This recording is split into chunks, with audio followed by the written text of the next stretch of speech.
welcome to this episode of Cake Diaries. Today we will be making a dead mermaid cake, and I know that's a little bit strange, and it's even sort of stranger to me. I thought, well, if I can make dead aliens, I can make dead mermaids as well. The inspiration for this cake come from a picture that I did see on Instagram. I do believe it was on a page called the Horror Gallery, and that combined with a new show at SeaWorld where they have actual mermaids swimming in the aquarium. That all kind of happened within 2 days of each other, and I thought, okay, there's some techniques that I would love to try.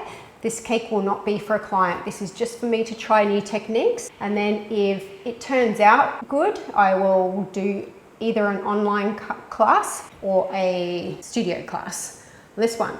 So the aim of Cake Diaries is to basically go through what I do, what I use, and how I use it, just to cover sort of all the questions that I get asked a lot. If you haven't signed up to my newsletter on my website, it's just myname.com. I do give out a 5-part free ebook on there, and that's to do with getting started on cake sculpting. But I do want to do sort of in the studio with me, where I can just go through things hands-on, and it's a bit better visually and to hear me speaking rather than to read a newsletter. What I'm up to right now with this, I'm just preparing my icing, which I haven't done yet. I've prepared my board. It's quite a big board. I want this piece to be big, and I want it to have lots of things around it, which is not normally something I would do. So what I'm going to do at this point is just prepare my icing. I've got some old ganache here that I kept in the fridge that I will reheat. And then I'm going to grab my mud cake out and I'll start sculpting, and I'll see you there.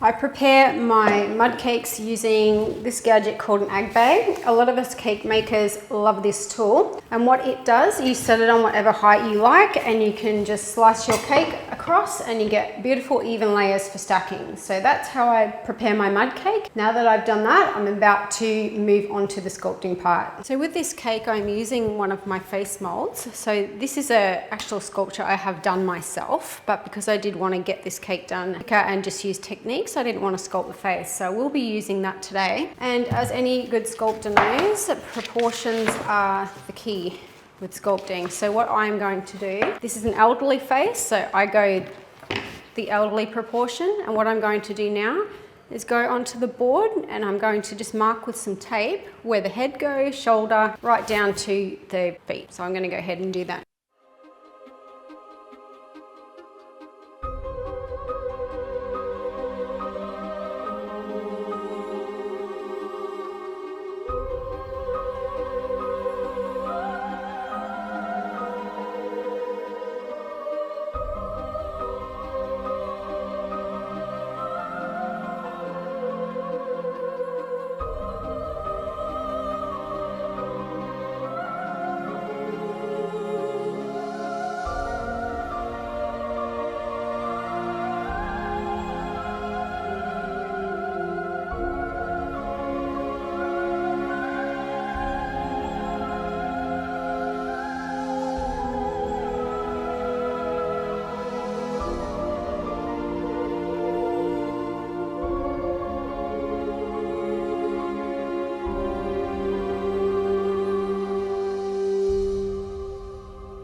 Okay, so I have almost completed the carving of the cake. It's taken in total about 2 hours, and I've also added just a rough copy of the face mask because I just want to see what I have to sculpt underneath. So far so good. So I'm going to get back to work and get this ganache on before I have to pick my kids up from school. After we do that, tomorrow we'll be smoothing ganache and then working on the face. So let's go.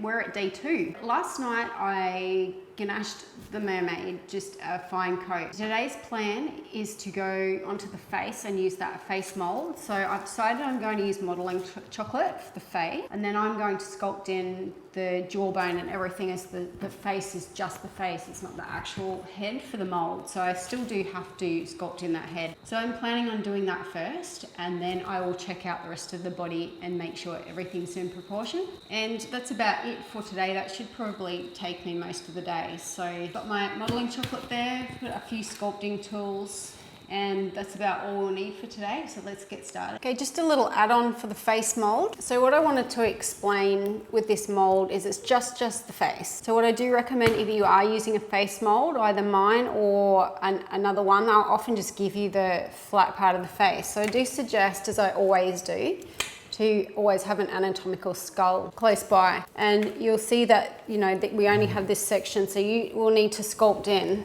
from there down, which will include the jawbone, sort of the back of the head, but like around the bottom here. So that's really, really important. And even though the mold's saving you time, it's still going to take you time. And you'll see that in the next segment, how I do add bits on and refine the face a bit more.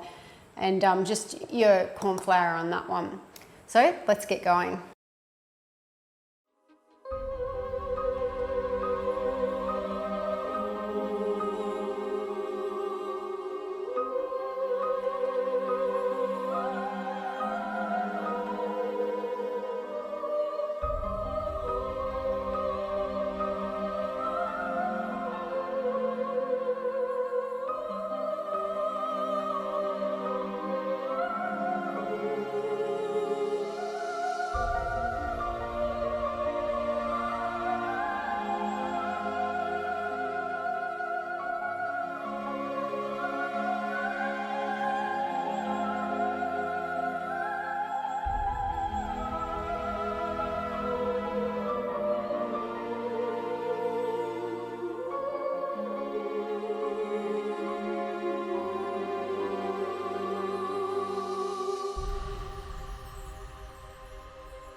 Okay guys, so I've done all the face and the chest now, and we're totally finished with that. What I was going to do was put the tail on that I said here, but I decided to do that last now. So what I'm going to do now is cover and texture the mermaid tail. So I've decided I'm going to cover it in two separate bits, just because the icing will dry when I'm trying to texture. I have a handmade texturing scale tool here that I have made. I will make those available on my website as well. So that's about it with this. So I'm going to go and roll up some icing and get this started.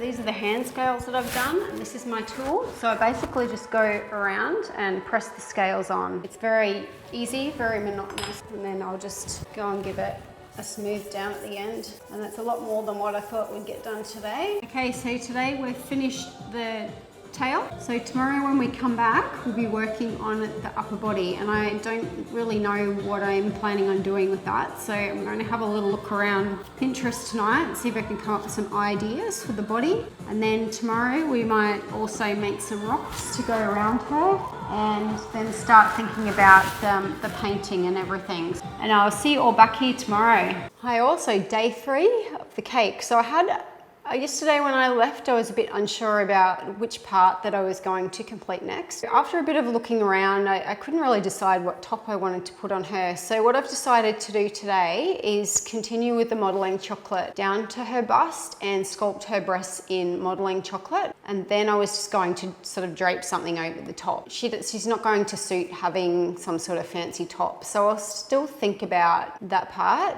and that will mean probably taking those little ribs out too. So we'll get that done today and then move on to the tail. And then that will probably see us through today. So let's get going.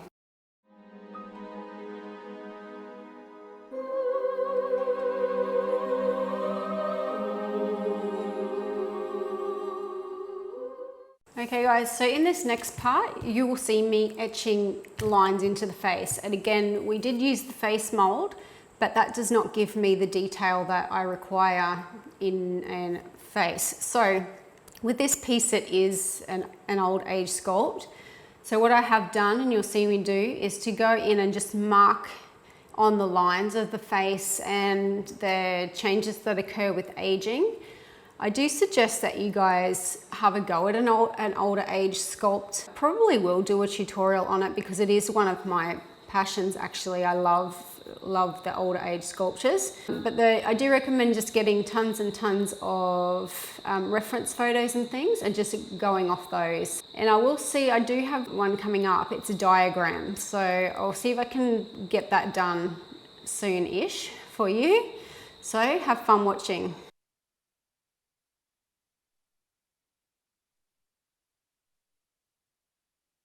So for the tail, I decided to use modelling chocolate just because I thought it would match up and give just a sort of it would match up to the body, which was modelling chocolate, the torso.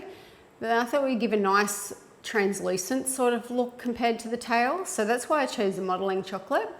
So with the tail, I was careful with my placement. I wanted something that was really flowy, but with the tail, you have to make sure that all your flows look harmonious. So that just takes a bit of time.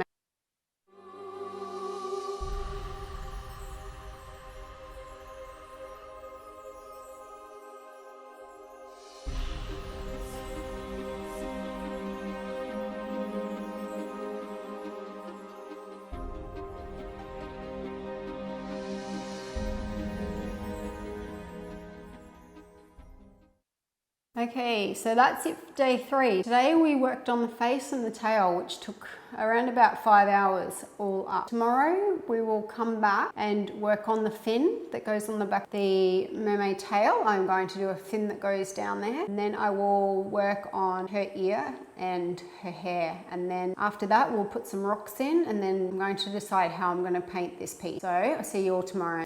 Okay guys, so we're up to sculpting the ear, and just one ear on this one because she is a side on. So what I use to sculpt ears are 3D models, and these are casts that I made myself. They are really helpful because what we see with the human eye is not necessarily what is true when it comes to anatomy, and you will learn that as you go along with your sculpting. And ears are still a sort of a difficult body part for me to use, and some of the best sculptors that I know and the most experienced sculptors I know still use references when they sculpt ears. So I do suggest that you have a 3D reference available to you for your sculpting. If you're interested in purchasing some of these ears, can you please contact me? I don't have them up on my website as yet. I just sort of want to see if anybody wants them. So if you would like a pair, can you email me please? So I decided to do the ear in modelling chocolate, and it took me about 30 minutes all up, I think. So let's have a look at that.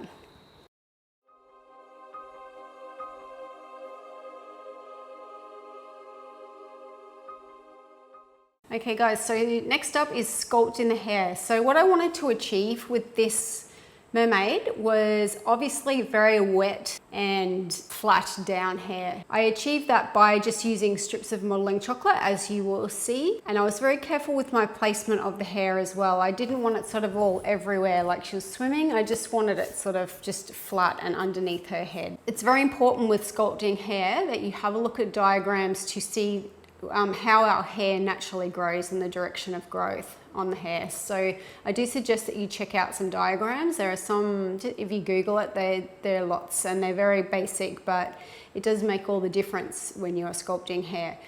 The main tool that I use for sculpting hair is my knitting needle tool, and I make those myself, and I have a tutorial on YouTube if you want to make those yourself. So let's get started.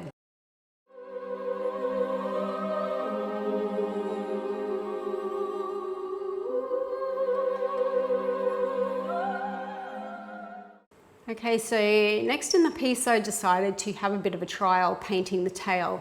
So I wanted to use a mixture of colours, which I'll talk about just down the track, but I did start off using a mixture of petal colours and rose spirit, and I just did that in a watercolour wash, and I did lots and lots of washes on that one. So let's take a look at that.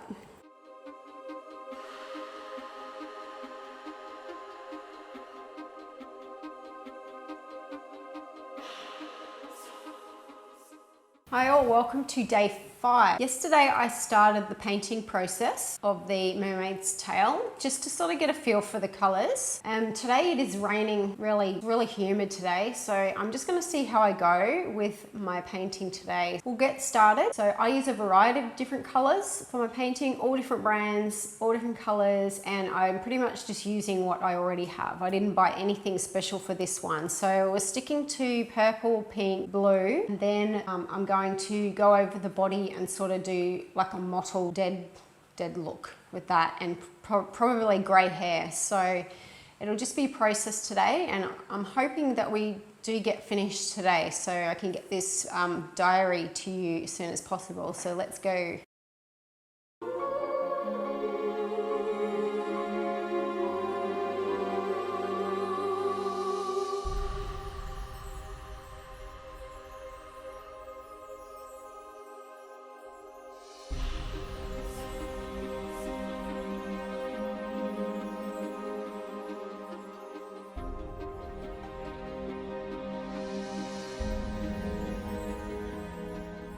Okay, so I'm off to the shops. I have never made edible sand before, so I'm going to have a look at what supplies we may need to create that. I've had a look at some blogs, but they're mainly American, so the biscuits that are on those blogs that we don't have here in Australia. So I'll take you on a shopping trip. I'll try and film as much as I can, so let's go.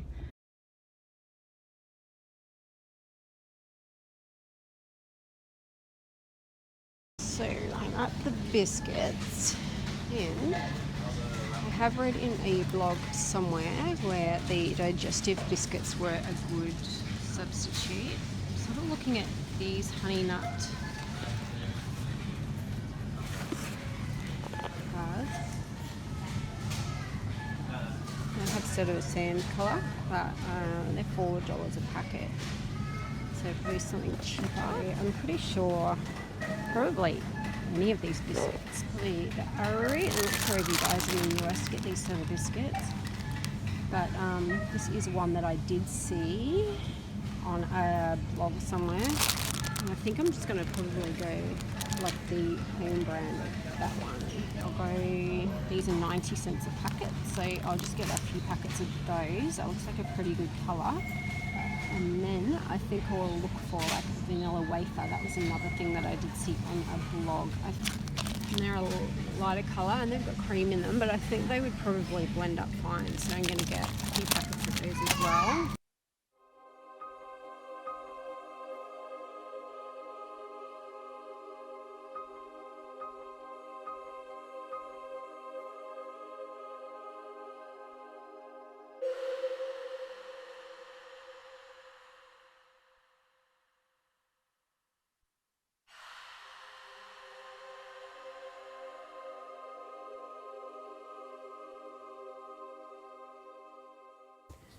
Okay everyone, so that's a wrap for the cake. I hope you enjoyed the vlog. I will endeavour to add more in next time. So this one's sort of, think of this one as a practice run. So if there's anything that you think I could add or that would be more helpful, please let me know. And please send me all the pictures of your cakes, and I'll see you again shortly.